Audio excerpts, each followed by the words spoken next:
चोलिया तैयारा में गलिया रंगवलू ए बबुनी।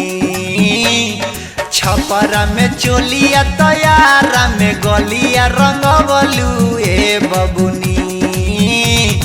नवादा में लहंगा त पटना में साड़ी रंगवलू ए बबुनी। नवादा में लहंगा त पटना में साड़ी रंगवलू ए बबुनी।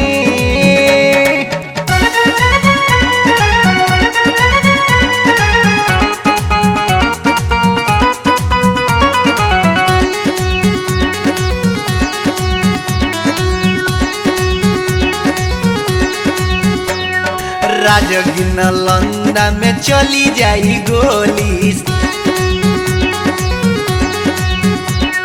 सासारा में जोईबू त फार दी चोली। ए गोरी सुनो राजगिन लंदा में चली जाई गोली। सासारा में जोईबू त फार दी चोली। गाया के रे गोलिया पजो बना परंग डोल बबलू ए बबुनी। गाया के रे गोलिया पजो बना परंग डोल बबलू ए बबुनी। नवादा में लहंगा त पटना में साड़ी रंग बबलू ए बबुनी। नवादा में लहंगा त पटना में साड़ी रंग बबलू ए बबुनी।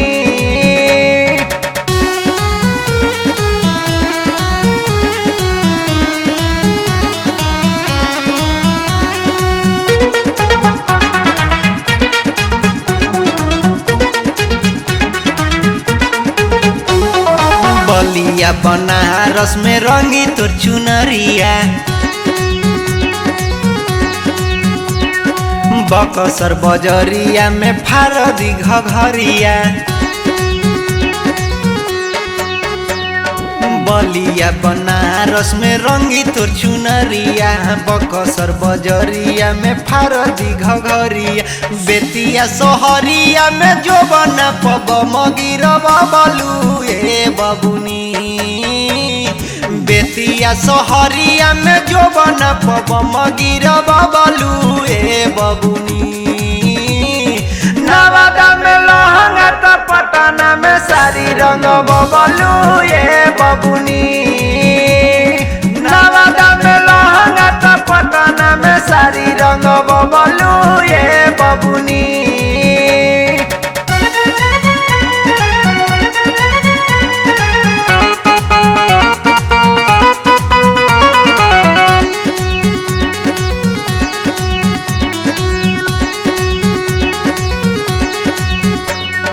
नवतपुर बजरिया में बेचेलू तू रंगवा। रोमियो बेदर्दी लेखत खोजेलू सजनमा। नवतपुर बजरिया में बेचेलू तू रंगवा। रोमियो बेदर्दी लेखत खोजेलू सजनमा। एकबरपुर बजरिया में जितेंद्र से नजर लड़वलू ए बबुनी। एकबरपुर बजरिया में जितेंद्र से नजर लड़वलू ए बबुनी। नवादा में लहंगा त पटना में साड़ी रंग बबलू ए बबुनी। नवादा में लहंगा त पटना में साड़ी रंग बबलू ए बबुनी। छपरा में चोलिया तैयारा में गलिया रंगवलू ए बबुनी। नवादा में लहंगा त पटना में साड़ी रंग बबलू ए बबुनी।